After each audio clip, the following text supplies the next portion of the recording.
So how to create your light from this to this.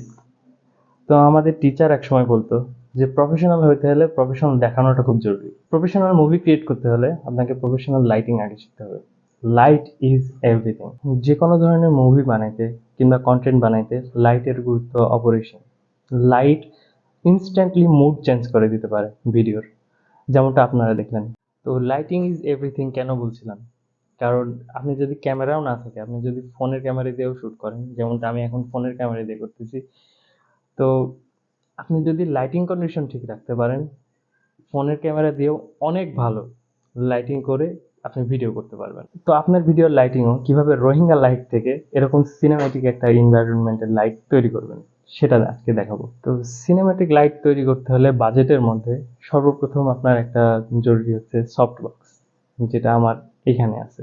Soft box দিয়ে আমি এক সাইডে লাইটিং করছি। আপনি যতগুলো মুভি দেখবেন, ভালো ভালো মুভি, হলিউডের মুভি, বাংলা মুভির কথা বাদই দিলাম, হলিউডের মুভি যতগুলো আছে সবগুলাতে, কিংবা ইন্ডিয়ান বলিউড মুভি সবগুলাতে দেখবেন ওয়ান সাইডেড লাইট দেওয়া থাকে এবং ওয়ান সাইডে শ্যাডো থাকে। ঠিক তেমনটা তৈরি করতে হলে আপনার সর্বপ্রথম প্রয়োজন একটা সফট বক্স। তো এটা হচ্ছে আমার সফট বক্স, যেটা আমি গুলিস্তান থেকে একটু স্বল্প বাজেটেই কিনছিলাম। আমার সফট বক্সে আমি একটু ওয়ার্ম কালার ইউজ করতেছি, কারণ আমার ওয়ার্ম কালারটা ভালো লাগে। ব্লেড রানার মুভিতে একটা সিন আছে পুরোটাই ওয়ার্ম কালার দিয়ে বানানো, তো ওইটা আমার খুব ভালো লাগে। এই সফট বক্সটাই হচ্ছে আমার মেন লাইটের উৎস। তারপরে সবচেয়ে বেশি জরুরি হচ্ছে ব্যাকলাইট। ব্যাকলাইট হিসেবে আমি ইউজ করেছি ন্যাচারাল লাইট। এই পাশের যে লাইটটা দেখতে পাচ্ছেন আমার, এটাকে আমি ন্যাচারাল লাইটটাকেই ব্যাকলাইট হিসেবে ইউজ করছি। তারপর হচ্ছে ব্যাকগ্রাউন্ড লাইট। আমার ব্যাকগ্রাউন্ডটা সুন্দর করতে, আমার ব্যাকগ্রাউন্ডটা যেন দেখতে সুন্দর লাগে, সেজন্য আমি ব্যাকগ্রাউন্ডে দুইটা লাইট ইউজ করছি।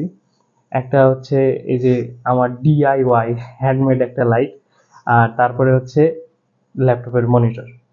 এই দুইটা দিয়ে ব্যাকগ্রাউন্ডটা অনেক সুন্দর লাগে দেখতে। আমি দুই কালারের লাইট ইউজ করছি এখানে। একটা হচ্ছে ওয়ার্ম লাইট, কমলা কালারের একটা লাইট, আর পিছনে এটা ব্লু কালারের একটা লাইট। ব্লু কালারের লাইট এবং কমলা কালারের লাইটের ইউজ করার কারণ হচ্ছে, আপনি বিভিন্ন মুভিতে কিংবা সিনেমাতে দেখবেন এই দুইটা লাইট খুব বেশি ইউজ হয়। একটা হচ্ছে হাইলাইটে সবসময় দেখবেন কমলা কালারের লাইটটা ইউজ হয়, এবং যদি শ্যাডো এরিয়াতে দেখেন তাহলে দেখবেন টেল কালার কিংবা ব্লু কালারের লাইটটা অনেক বেশি ইউজ হয়। কারণ হচ্ছে কালার হুইল যেটা আছে, কালার হুইলের একদম অপোজিটে যদি হাইলাইটে যদি ওয়ার্ম কালারের লাইট থাকে, ঠিক অপোজিটে দেখবেন ব্লু কালারের লাইট আছে। তো এগুলো ছাড়াও, এই লাইটগুলো ছাড়াও আরও অনেক লাইট আছে যেগুলো মুভি মেকিংয়ে, সিনেমাটোগ্রাফিতে ইউজ করা হয়, যেগুলো আমার কাছে নেই আপাতত। যেমন ফিল লাইট, রিম লাইট, ব্যাকলিট লাইট। তো যখন এগুলো আমি ইউজ করার সামর্থ্য আমার হবে, তখন অবশ্যই আপনাদেরকে দেখাবো এগুলো। আমি এই ভিডিওটা আবার নতুন করে করব যখন আমার আরও বেশি কালেকশন আমি করে ফেলতে পারবো। আপনার যদি ইচ্ছা শক্তি থাকে যে হচ্ছে আপনি একটা সিনেমেটিক লাইট বানাবেন, সিনেমেটিক ভিডিও বানাবেন, সিনেমা বানাবেন কম বাজেটের মধ্যেও, যদি আপনি চেষ্টা করেন অবশ্যই পারবেন। অনেকে ন্যাচারাল লাইট ইউজ করেও অনেক সুন্দর সুন্দর ভিডিও বানায়, যেগুলো দেখতে অনেক সুন্দর লাগে। সো যদি আপনার যদি ইচ্ছা আসলেই থাকে যে আপনি ভালো কিছু করবেন, অবশ্যই আপনি কম বাজেটেও অনেক ভালো কিছু করতে পারবেন। সো আজকে এই পর্যন্তই। আমার ক্যামেরার ব্যাটারিতেও খুব বেশি চার্জ নেই, এই ক্যামেরাগুলো খুব বেশি ভালো ব্যাকআপ দেয় না ব্যাটারি।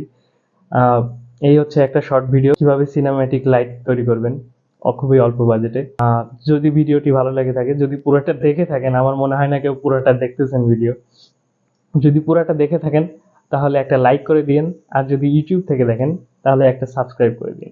Thank you. আল্লাহ হাফেজ।